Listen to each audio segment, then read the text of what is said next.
ካህናት፣ ወንድሞች ዲያቆናት፣ ምእመናትና ምእመናን እንደምን አደራችሁ? እግዚአብሔር ይመስገን። እግዚአብሔር አምላካችን አልፋ ኦሜጋ ያለና የነበረ ዘላለምም የሚኖር አምላካችን በሁላችን አንደበት የተመሰገነ ይሁን። አሜን አሜን በሉ። አሜን። ሰው የተፈጠረው አንድም እግዚአብሔርን ለማመስገን ክብሩን ለመውረስ ነውና የተፈጠርንበት ዋናው ዓላማ ስለሆነ እግዚአብሔርን እናመሰግነዋለን። እግዚአብሔር የተመሰገነ ይሁን። አሜን። በእውነት እንደው ለወጉ ያህል እኔ ልበል እንጂ በብፁዕ አባታችን ፊት ለሁላችንም የሚጠቅም ምክራቸው፣ ጸጋቸው፣ ረድኤታቸው፣ ጸሎታቸው ለሁላችንም ይጠቅመናል፣ ይባርከናል። በእሳቸው ፊት ቆሞ ማስተማሩ የተገባ አይደለም። ግን መቼም አንድም እንግድነት ጥሩ ነውና ለእንግዳ ሁሉ ነገር ይሰጣልና ቅዳሴውንም ያላቅሜ ከነ መላከ ሰላም ከነ አባታችን ታላቁ አባት አባ ኤፍሬም ከነሱ እንግዲህ እኔ ተቀብዬ እግዚአብሔር ፈቅዶልኝ ፈጽሜ የወጣው አሁን ደግሞ ቁጭ ብዬ በሰማ እኔም እናንተም እንጠቀም ነበረ። ግን ስለታዘዝኩኝ ትእዛዛቸውን ለመፈጸም አንዱ የቤተክርስቲያን ግዴታ ስለሆነ ነው። እንደው ብዙ ከነሱ የተለየ የምነግራችሁ ነገር የለም። በተለይ ደግሞ ከኔታንያሁ እስራኤልን ከሚመራው ዲያቆን ና ወደዚህ ከሱ የተለየ የምነግራችሁ ነገር አይኖርም። እግዚአብሔር ስሙ የተመሰገነ ይሁን። አሁን እኛ አርፈናል አላረፍንም? አሁን የኔታንያሁ ቤተሰቦች አርፋችኋል አላረፋችሁም? ማን ይመስገን? ስሙ የተመሰገነ ይሁን። እሱ ደግሞ በእውነት እግዚአብሔርን አመስግኑ። እሱ ደግሞ ቆሞ ሲናገር ከስር ደግሞ የሚሰሙ ልጆች እሱን ተስፋ እያደረጉ ከፊት እያዩ ይቀጥላሉ። ልጆቻችን በእግራችን የሚተኩ እግዚአብሔር ያድርግልን። እኔ በእውነት ነው የምላችሁ፣ እንደው ሌላ ቦታ የሄድኩባቸው ሰዎች አይስሙኝ እንጂ ብዙ ስቴት ሄጃለሁ። እንደ ሲያትል በተለይ ደግሞ እንደ ልደታ ለማርያም ብፁዕ አባታችን ያለ ቦታ አላየሁም። እግዚአብሔር ምስክሬ ነው። ምናልባት ገብርኤል አንድ ቀን መጥቼ ድንገት እዛም ካልተካስኩኝ በስተቀር እዚህ ያየሁት ነገር እግዚአብሔርን እንዳመሰግነው አድርጎኛል። አንደኛ የምትገርሙ ናችሁ፣ ድንቆች ናችሁ።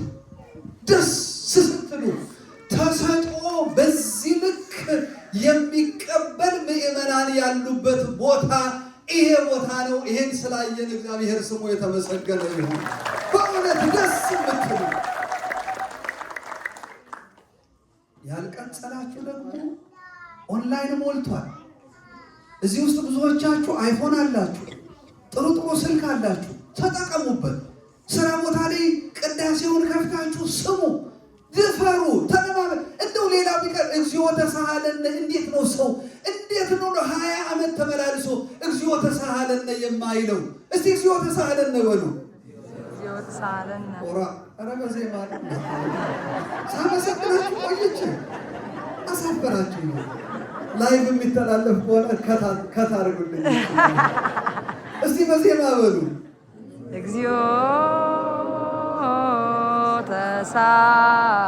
ተሳሃለነ። ይህንን ማለት ለምንድን ነው?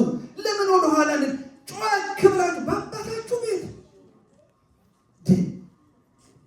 ግንኙነታችሁ እኮ ከእግዚአብሔር ጋር ነው። እንዲህ ይላል መጽሐፈ ሳሙኤል ላይ ሐና የሳሙኤል እናት ወደ ቃል ኪዳን ታቦት ወዳለበት ኤሊ ሊቀ ካህኑ በሚያገለግልበት ቦታ በየዓመቱ እየመጣች መስዋዕት ታቀርባለች፣ ጸሎት ታደርጋለች። ከዚያ ስትመለስ ግን በአካባቢ ያሉ ሰዎች ይጎነትሏታል፣ ይናገሯታል። እቺ መካን እቺ የማትወልድ እቺ ማህፀኗን እግዚአብሔር ያደረቀ ስለ ክፋቷ እያሉ ይናገራሉ። አደከማት ወገኖቼ። ዛሬ ብዙዎቹ ሳይገባቸው የሚነቅፉን ነገር አለ። ያደክማል። እግዚአብሔር እንዲህ ካለው በሽታ ሁላችንንም ይሰውራል። አሜን። አዎ እኛ በተሰጠን ነገር እግዚአብሔርን እያመሰገንን ተመስገን ብለን እየኖርን በአካባቢያችን ያሉ የሚያዩ ግን አቃታቸው፣ ማየት አቅቷቸው ያማሉ፣ ማየት አቅቷቸው ስጋ ይበላሉ። ኃጢአት ላይ ኃጢአት። ሐዋርያት ይሄ ሰው በማን ኃጢአት እንዲሆነ ፊቱ እጅግ በጣም ለማየት የሚዘገንን ነበረና ልሙጥ ነበረና የዓይንና የአፍንጫ ቅርጽ የለውምና በሕሊናችሁ ሳሉት ምን አይነት ሰው እንደሆነ ደነገጡ። በማን ኃጢአት አሉ? ጌታ በማንም አይደለም። የሰው ልጅ የምድር ዓለም የኢየሱስ ክርስቶስ የእርሱ ማዳኑ ይታይ ይገለጥ ዘንድ ይሄ ሆኗል ብሎ አለ። ክብርና ምስጋና ለእርሱ ይሁን። ኃጢአታችንን የሚከልልልን ነውራችንን የሚሸፍንልን አባት አለን። መድኃኔዓለም ክርስቶስ የተባለ ስሙ የተመሰገነ ይሁን። አሜን። አዎ ሐና ደከማት። አንድ ቀን ግን በቃል ኪዳን ታቦቱ ፊት ልክ እንደናንተ ሕዝብ በተሰበሰበበት እርሷ ፍጹም ሰውን ረስታ እግዚአብሔርን ፍለጋ ጀመረች። ታነባለች፣ ስድቤን አርቅልኝ ትላለች። በእግዚአብሔር ፊት ቆማ አብረው የቆሙትን ረስታ እግዚአብሔርን ታወራዋለች። እንዲህ ያለው መንፈስ እግዚአብሔር ለሁላችን ይስጠን። በእውነት አንዳንዴ ጨክነን ቆርጠን ሌላው ነገር ሳይረብሸን እግዚአብሔርን ብቻ የምንፈልግበትን እግዚአብሔር እንዲያለውን ጨካኙን አዎ ደስ የሚለውን በሌላው ነገር ላይ አስጨክኖ ከእግዚአብሔር ጋር የሚያገናኘውን ቅዱሱን መንፈስ እግዚአብሔር ያድላል። አሜን። ሐና ቆመች፣ ትናገራለች። ሊቀ ካህኑ ኤሊ እንደኔ ችኩል ሆነና ባለማስተዋል ሐናን ቀረበና እቺ ሴትዮ ስካርሽ ከላይሽ ላይ አረቄ አላት። ተመልከቱ፣ እስከዚህ ድረስ ነበረ ሐና ራሷን የሰጠችው። ልክ የሰከረ ሰው እንደሚያደርገው አክሽን ስለነበራት ነው ኤሊ ያን የተናገረው። ተመልከቱ በምን አይነት ስሜት ውስጥ በምን አይነት መንፈስ ውስጥ ሆና እንደምታናግር ወገኖች። ዛሬስ እኛ በተን ቆመን እያስቀደስን ወገኖች እንጠይቅ ራሳችንን። እንዴ ጋይስ የሚመጣው ዘመን አያስፈራችሁ? ልጆቻችን አያስፈራም? ውጭ ያለውን አትዩ። አይ ሌላ ቦታ አትሄዱ፣ ሌላ ቦታ አትሄዱ። ህሊናችሁን ወደዚህ አድርጉ። እኔ ያልኩት እኔ ለኔ እየፈራሁ ነው። እናንተ እንዴት እንደምትሆኑ አላውቅም። አሁን ዛሬ የቀደሰው ዲያቆን አይታችኋል። አሁን ከእሱ ጋር እኔ ስቀድስ እግዚአብሔር ምስክሬን ትንሽ ሆንኩኝ። እንደው ሟሙቼ ላልቅ ነበረ፣ እንደው ልተንባችሁ ነበረ። እንዲያውም እኔ አሁን ከእንደገና ብፁዕ አባታችን የአማርኛ ትምህርት ቤት ይፈልጉልኝ፣ የመዋዕለ ሕፃናቱ ለእኔ የሚሆንልኝ። ልጆቻችን እሳት እየሆኑ እኮ ነው። በገና እስቲ ከወላጆች በገና የምትችሉ እጃችሁን አውጡ፣ ክራር የምትችሉ እጃችሁን አውጡ። አያስፈራም? ታዲያ ተለያየን እኮ ወገኖች። ጋቦ እኮ በጣም እየሰፋ ነው። ገብቷችኋል አይደለ? በገናውን ብትሉ ዜማውን ብትሉ ሊቃውንት እየሆኑ እኮ ነው። እኛ ታዲያ ለምንድን ነው ተቀምጠን የቀረ ነው? ኧረ በማርያም እኔ በእውነት ነው ብለን ትንሽ ቀጽሉ። መላከ ሰላምን ባዘር አርቋቸው ደውሉ። እንዴ ምንድን ነው ሰላም ለሁሉ ስሙ ስትሉ እኛ ምን እንበል ብላችሁ ጠይቋቸው። ለልጆቹ የተረፉ ለእናንተ እና ራሳችንን አብዴት እያደረገን እንሄድ ወገኖች። ሁሉ ጊዜ ዝም ብለን ተመሳሳይ ነገር በቃ መተን ቆመን 3 ሰዓት ነው የምናስቀድሰው። በነገራችን ላይ ለምንድን ነው 3 ሰዓት ቅዳሴ የምናደርገው? እስቲ የሚመልስልኝ ለምንድን ነው 3 ሰዓት የሆነው? አይዟቸው አሁን ከተስማማን ብፁዕነታቸውን እዚሁ አሳምነን ወደ 45 ደቂቃ እናመጣዋለን። ከገባችሁ ምስጢሩ እንቀጥላለን፣ ካልገባችሁ ግን እንግዲህ ምን እናደርጋለን? ለምንድን ነው ታውቃላችሁ? ጌታ መስቀል ላይ ስንት ሰዓት ነው የቆየው? 3 ሰዓት። ያንን እኮ ነው ሰፈር ያደረገው። እሱ እኮ የተንገላታውን ነው። እኛም እኮ ጥቂት እንደው በረከት ብናገኝ ልክ እንዳንተ እንደው ትንሽ ዋጋ እንክፈል ሆነን ነው እየቆምን እኮ የምናስቀድሰው። ደስ አይልም? ደስ ይላል። አባቶቻችን የሰሩልን ስርዓት ይሄ ነው። 18 ሰዓት ነው አይደለም የምንጾመው ከመቀበላችን በፊት። ለምንድን ነው?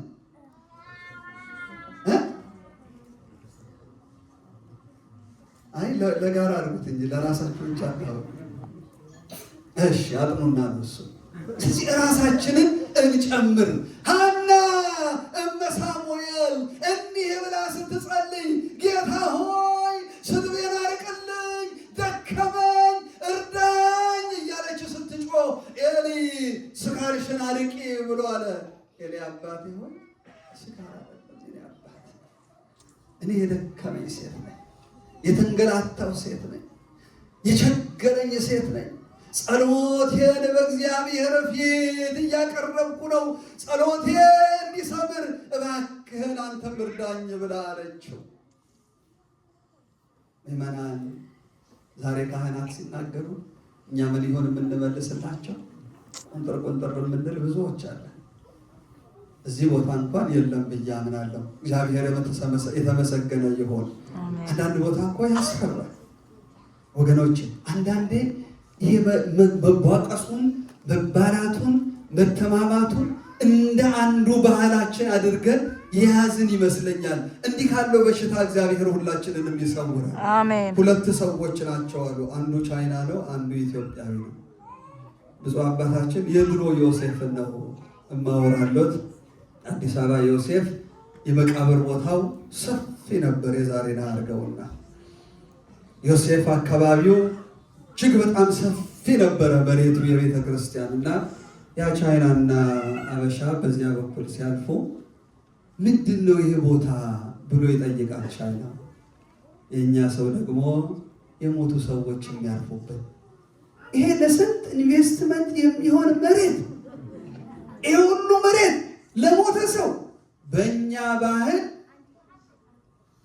የሞተን ሰው እናቃጥላለን ብሏል አባታችን። ያ ደግሞ የኔ ዘመን አይ እኛ ያለ ባህል የተፈጠረ የለም፣ በእኛ ባህል ሬሳ ማቃጠል ነውር ነው፣ ባይሆን በቁሙ ነው እንጂ።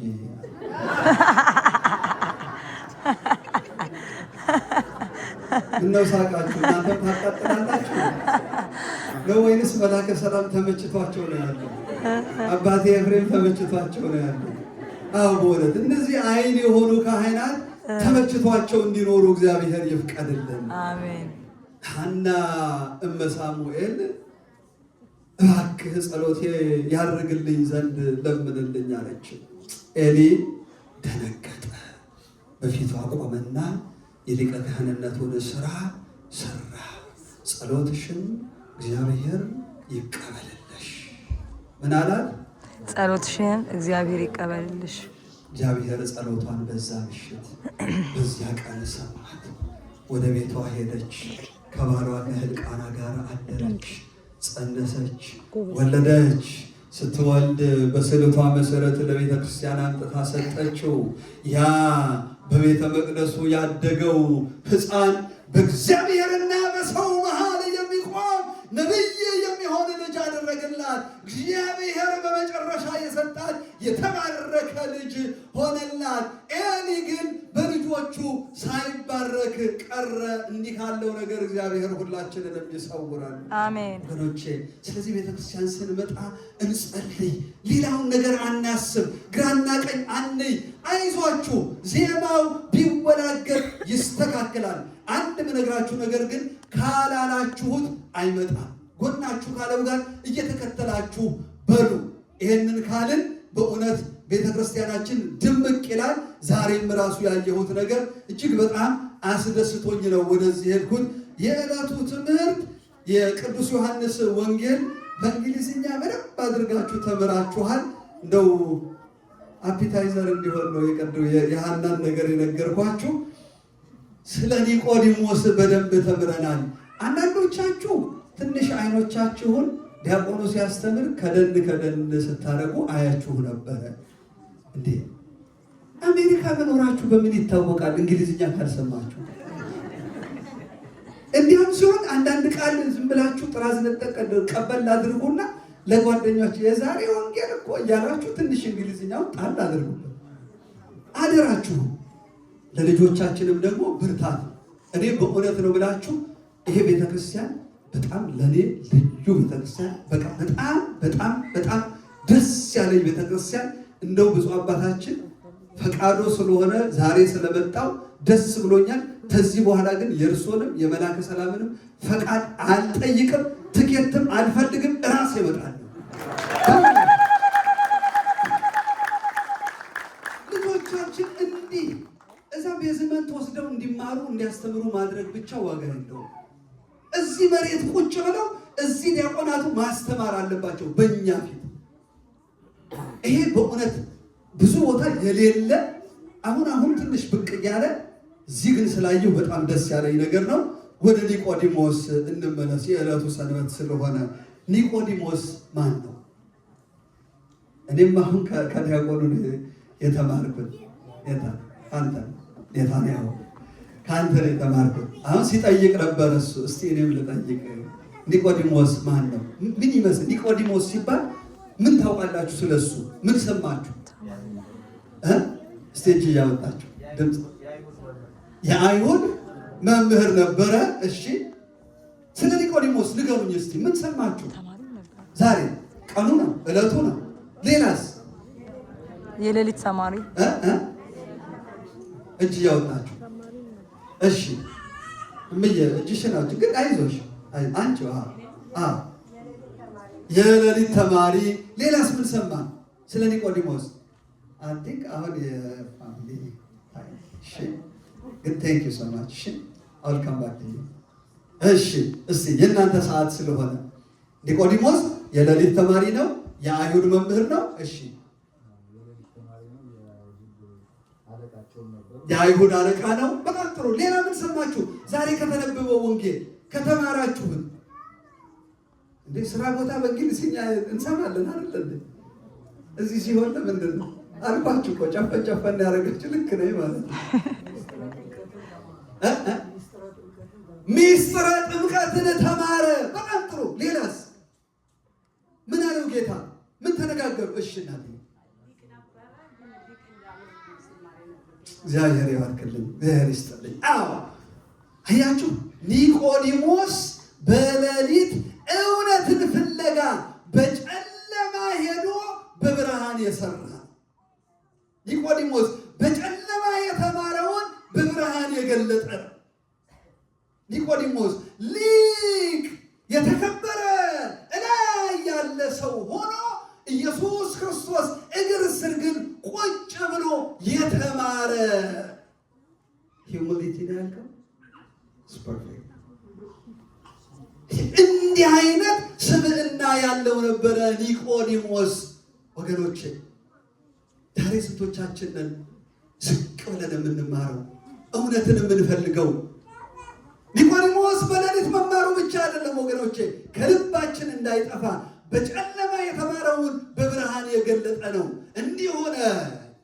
አሁን አይሁድ ተሰባስበው ስለ ኢየሱስ ክርስቶስ ሲነጋገሩ እንዴት፣ ወዴት፣ ማነው እሱ ብለው ሊፈርዱበት ሲሉ ኒቆዲሞስ ተነሳና ከመካከላቸው ተው እንጂ ሕጋችን ሰውን ራሱን ጠርተን ሳንጠይቀው ሳንመረምረው እንድንፈርድበት ሕጋችን ይፈቅዳልን ብሎ ሞገታቸው።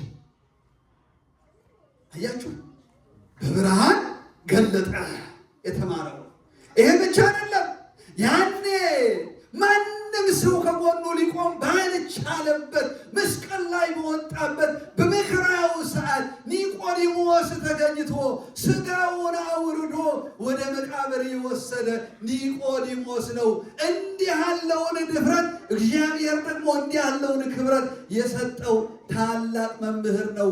በረከቱ በሁላችን ላይ ይደር፣ አሜን። ኒቆዲሞስ የጌታን ሥጋ ከፍኖ ወደ መቃብር ያወረደ ወገኖቼ፣ ዛሬ ዮሴፍ ወኒቆዲሞስ ብለን ከትንሣኤ በኋላ በዜማ እናነሳዋለን። ኒቆዲሞስ እንዲህ አይነት ሰው ነው ወገኖቼ። እኛስ ዛሬ እውነትን ፍለጋ ምን ያህል እንሄዳለን? እኛስ ዛሬ እውነትን ፍለጋ እንዴት እንጓዛለን? እግዚአብሔር ማስተዋሉን ይስጠን። ኒቆዲሞስ ወደ ጌታ መጥቶ ሲጠይቀው መድኃኔ ዓለም ኢየሱስ ክርስቶስ እውነት እውነት እልሃለሁ፣ አዎ ዳግመኛ ያልተወለደ የእግዚአብሔርን መንግሥት ያይ ዘንድ አይችልም ብሎ አለው። ይህን ትምህርት ለኒቆዲሞስ ማስተማር ለምን አስፈለገ? ምክንያቱም በኒቆዲሞስ ዕውቀትና ትምህርት የዘላለም መንግሥትን ለማግኘት ምን ማድረግ ነው? በሱ ትምህርት በመጀመሪያው ትምህርቱ ከጌታ ሳይማር በኒቆዲሞስ ግዝረት በጣም ጥሩ፣ አዎ ሕግጋትን መጠበቅ። ስለዚህ ኒቆዲሞስ ሆይ ኒው ዘመን መጥቷል። ኒቆዲሞስ ሆይ አዲስ ጊዜ መጥቷል። አሁን በልጁ በኢየሱስ ክርስቶስ አምኖ ተጠምቆ ዳግም የተወለደ ብቻ መንግሥቱን ይወርሳል ብሎ መድኃኔ ዓለም ኢየሱስ ክርስቶስ አስተማረው። እዚህ ላይ ኒቆዲሞስ መቼ እየሄደ ነው የሚማረው? ሌሊት የሚያስተምረውስ ማን ነው? ኢየሱስ ክርስቶስ አይደለም? አሁን ቻሌንጅ መጣ። እንግዲህ እዛ አባታችን ፈቃዶ ይሁንና ለመላከ ሰላምና ለመላከ ኃይል አባ ኤፍሬም ቀሲስ አባቴ ደርሶ ለእኔ ጨምር መድኃኔ ዓለም ኢየሱስ ክርስቶስ ለአንድ ኒቆዲሞስ የቀኑን ድካም ደክሞ የማታውን እንኳ እረፍት ሳያደርግ አንድ ኒቆዲሞስን ያስተምር ነበረ። እኛ ዛሬ አንድ ሰው ቢመጣ እናስተምራለን። እሺ ከኛ ላይ ወረዱ። እስቲ ወደ ራሳችሁ ነው። እናንተስ ዋጋ ትከፍላላችሁ ወይ? ስራ ብዬ መጥቻለሁኝ ብለህ ልጆችህን ሰላም ለማለት ቀርቶ እንደ አንድ ነገር ለማድረግ እንደ ልብህን የምታሳብጥ ወንድሜ የለህም? ልክ እንደኔ ስራ ደክሜ መጣሁ ብለህ ሶፋ ላይ ተኝተህ እግርህን ጠረጴዛ ላይ አውጥተህ የለም? እንደዚህ አካባቢ እህቶች እንዴት ነው? የለም? ወደ ሲያትል የለም መሰለኝ። አንድ ጊዜ ኢትዮጵያ ሄድኩኝና በጣም ደክሞኝ እናቴ ጋር ነው ማረፈው።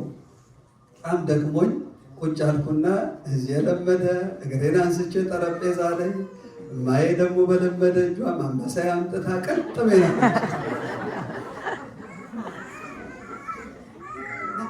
ደክሞን ለማስተማር ልጆቻችንን እቤት ውስጥ ያለውን ነገር በእውነት እንደው ሼር ለማድረግ ስንቶቻችን ይሁን የምናስበው? አደራችሁን እህቶችን ወንድሞች፣ ከውጭ ስትመጡ የመጀመሪያ ነገራችሁ ደከመኝ ማለት አይሆን። እንዲህ ያለው መንፈስ እግዚአብሔር ያርቅልን። አሜን።